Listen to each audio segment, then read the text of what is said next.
자, 이번 시간에는 자산 중에 당좌자산, 특히나 현금 및 현금성 자산에 대해서 살펴보겠습니다. 지금까지 회계라는 건 이런 거예요 라고 말씀드렸고요. 회계라고 하는 것이 거래가 발생하면 장부에 기록을 해서 결산까지 가야 됩니다. 그것이 재무제표를 작성하는 과정입니다 라고 말씀을 드렸습니다. 그러면 이 내용은 무엇이냐면 전체적인 숲을 보는 과정이었고요. 이제는 좀 나무를 하나씩 본다고 보시면 되겠습니다. 자, 재무제표 중에 재무상태표가 있었죠. 재무상태표의 자산, 자, 재무상태표의 자산은 기업이 운용 목적으로 보유하고 있는 어떤 현금이나 뭐 건물이나 이러한 어떤 재화 및 채권의 자산이라고 말씀을 드렸는데요. 자, 자산의 구분이 우리가 현금화 1년 이내에 현금화 시킬 목적이 있냐에 따라서 무슨 자산과 유동자산과 비유동 자산으로 나뉘었죠. 유동성 배열법에 의해서 유동성이 큰 것부터 우리 배열한다고 말씀드렸고, 자, 유동자산은 또 우리 무슨 자산과 당좌자산과 우리 재고자산으로 나눴습니다. 자, 그 밑에 있는 내용을 이제 다음번에 또 보도록 하고, 이번 시간에는 요 당좌자산 중에서 뭘 보겠다? 현금 및 현금성 자산을 보겠다.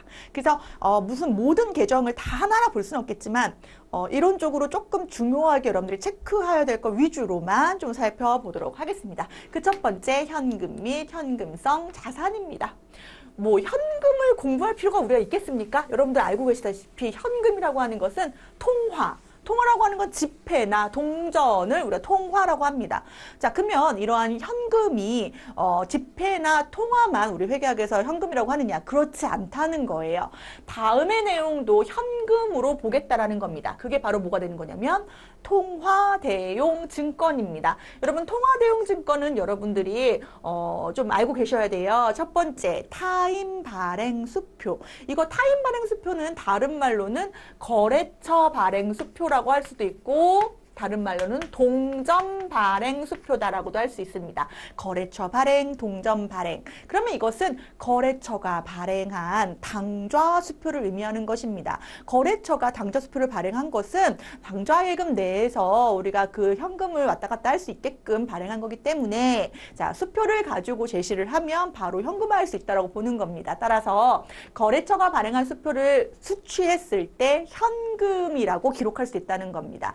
그러한 동일한 개념으로 자기압 수표, 송금 수표, 가계 수표 다 은행을 끼고 발행하는 수표들이고, 이러한 수표에 대해서는 현금으로 처리해도 된다. 우편한 증서도 우체국을 끼고 발행한 현금성 증서라고 보시고, 자, 여기서부터는 조금 이해가 필요할 것 같은데요. 공사채 만기 이자표라는 표현이 있는데, 여러분들 우리가 유가증권, 그러니까 뭔가 투자를 할 때요, 대표적으로 떠오르는 건 주식입니다. 주식은 개인적으로도 많이 하시니까요. 자, 어떤 기업에 어떠한 뭐 예를 들어 삼성전자, 현대자동차 이러한 기업들에 내가 주주가 된다는 것이 바로 그 기업의 주식을 보유하는 건데요. 보통 이러한 주식을 투자하기도 하고, 자, 일반적으로 개인들이 투자하진 않지만 채권 투자라는 것도 있습니다. 물론 간접 투자 형식으로 많이 이루어지죠. 채권 투자는 이제 기관 투자가 많기 때문에 개인이 많이 접할 기회가 없는 것도 사실인데, 그럼 채권의 투자는 뭐냐?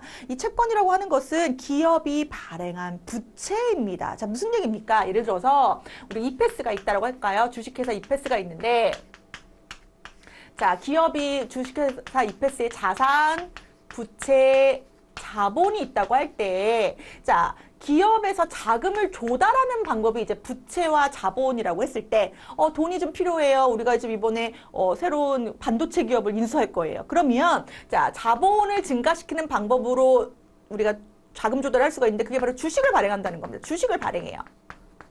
그럼 주식을 발행한다는 것은 투자자의 입장에서 뭐가 되는 겁니까? 투자자 입장에서는 주주가 되는 거죠. 주주. 자, 주주로서 그 회사의 주식 가격의 등락에 따른 어떠한 이익이나 손해를 보기도 하고, 또 모두 받게 됩니까? 배당금도 받게 되는 것. 그러니까 어떤 기업이 주식을 발행했을 때 거기에 투자하는 개념은 그런 개념을 이해하시면 되고, 자, 그러면 부채라고 하는 것은 물론 두 가지 개념이 있을 수 있죠. 은행에서 뭐 할 수도 있고 차입할 수도 있고요. 아니면 뭘 발행하냐면 채권을 발행합니다. 채권을 발행하면 투자자 입장에서는 뭐가 되는 겁니까? 채권자가 되는 건데 이때 이 채권의 의미는 뭐냐면 어떠한 금액에 대해서 어떠한 정해진 날짜에 이자 몇 %를 주고 갚겠다라고 하는 증서를 발행하는 걸 채권 발행이라고 합니다.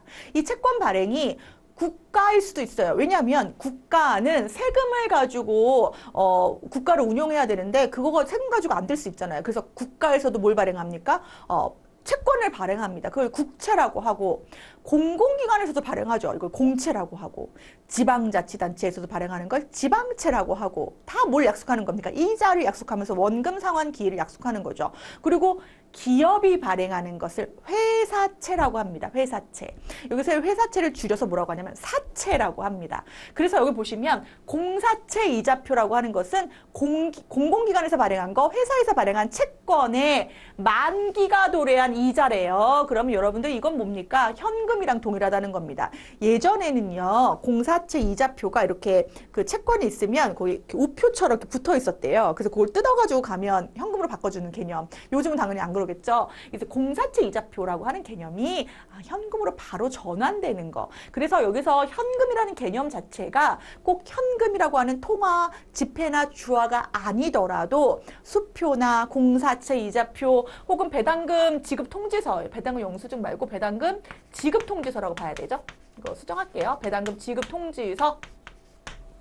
그리고 일람 출구 머음. 일람 출구 머음은 어음이라고 하는 증서의 만기일이 오늘인 거예요. 그러면 오늘이니까 바로 현금화 되는 거죠. 이러한 것들은 뭐 다른 얘기 하지 말고 그냥 무슨 처리할 수 있다. 현금 처리할 수 있다. 현금 처리할 수 있다. 그렇게 이해하시면 되겠습니다. 자, 그러면 현금 처리를 할 때 현금과 관련된 개정 중에 이번 시간에 현금 과부족이라는 개념도 한번 보고 가자는 거예요.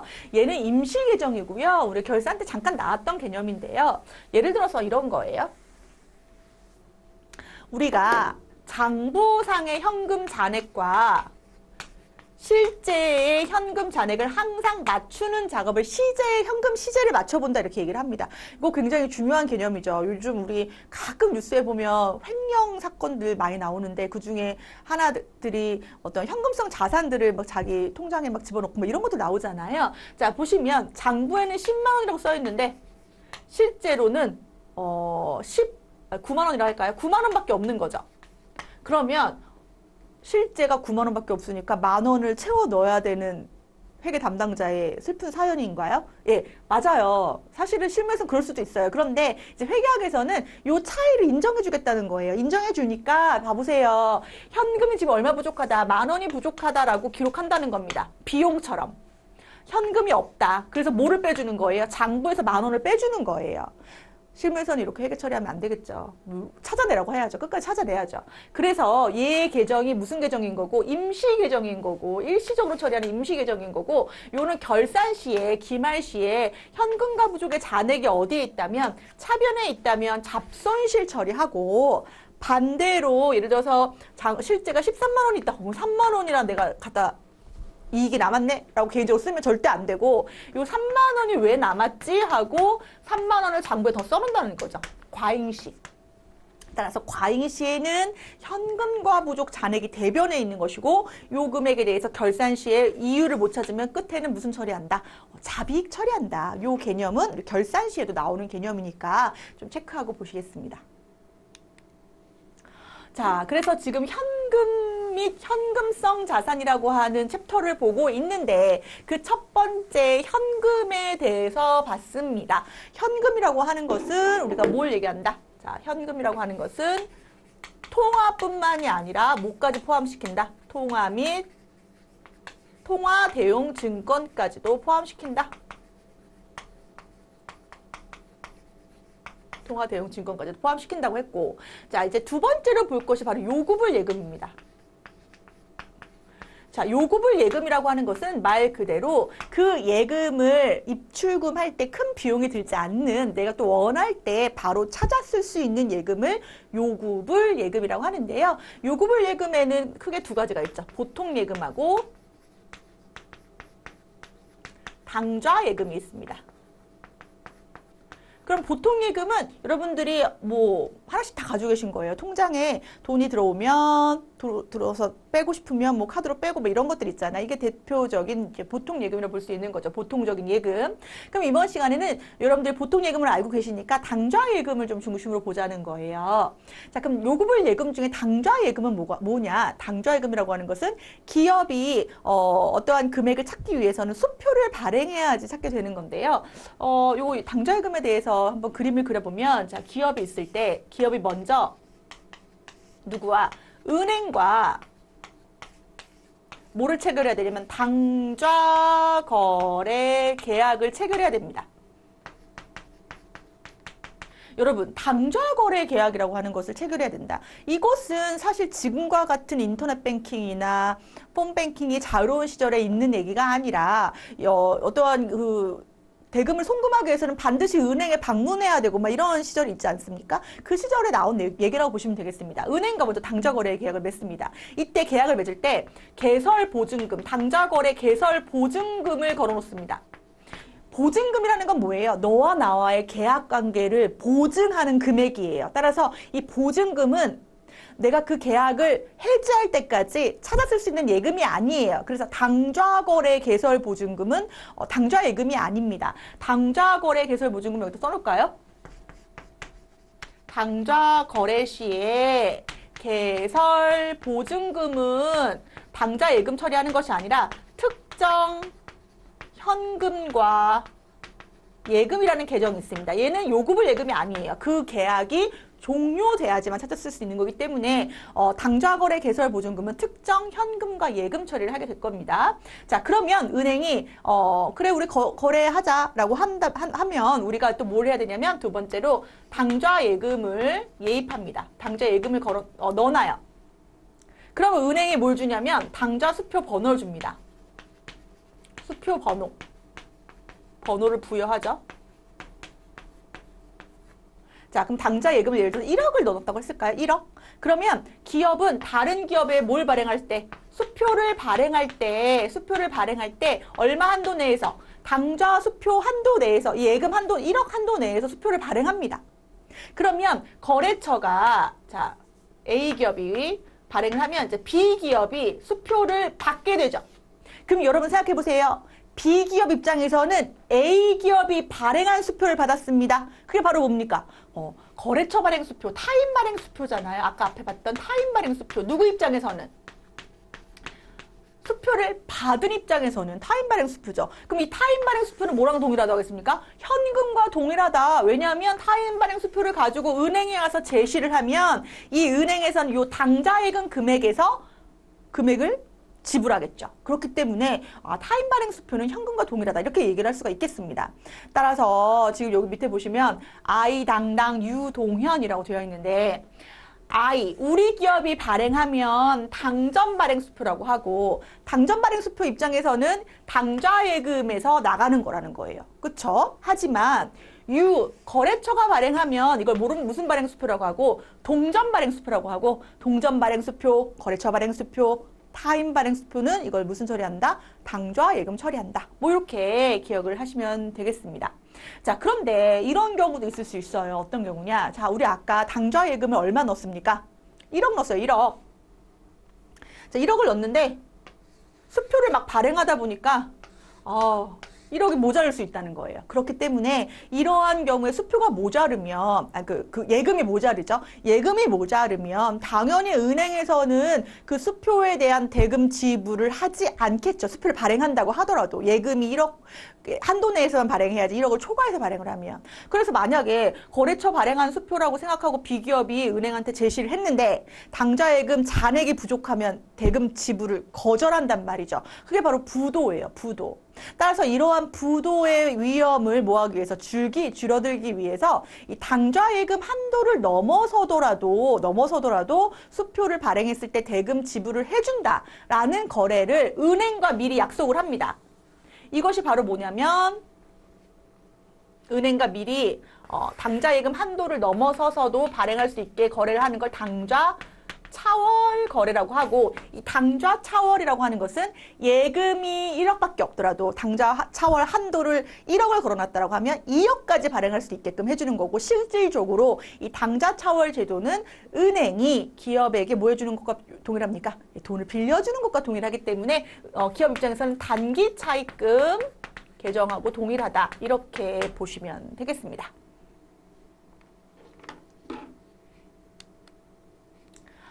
자, 그리고 요 당좌예금, 보통예금과 같은 요구불 예금 보면서 소액현금과 관련된 내용도 잠깐 볼까요? 소액현금은요, 전도금 제도라고 하는 것인데요.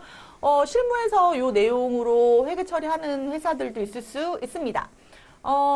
대표적으로 뭐 건설업종 같은 경우에는 모든 비용 처리를 회계부서에서 하는 거긴 하지만, 예를 들어서 현장별로 비용이 소비되고 있다고 하면 그때그때 그 비용 처리하기가 쉽지가 않기 때문에 월 단위로 회계부서에서는 지불을 하고, 현장에다가 현장에서 월 단위로 정산하는 개념이라고 보시면 되겠습니다. 따라서 예를 들어서 소액현금 제도 보시면 회계팀에서 A 현장에 소액현금을 지불하는 거예요. 그래서 소액현금 얼마를 지불합니까? 10만 원을 지불했어요. 그러면 A 현장에서 한 달 동안, 그러니까 예를 들어서 뭐 5월 1일 날 지불했다. 그러면 5월 31일 날 한 달 동안 쓴 비용의 그 증빙까지 해서 회계부서에 올리면 회계부서에서 얼마 썼구나, 6만 원 썼구나 하고 요 비용 처리를 해주는 거죠. 그럼 실질적으로 소액현금에 대한 개념은 없어지면서 비용 처리한 거에 대한 지급 금액하고 동일해지는 거예요. 현금 지급 금액하고.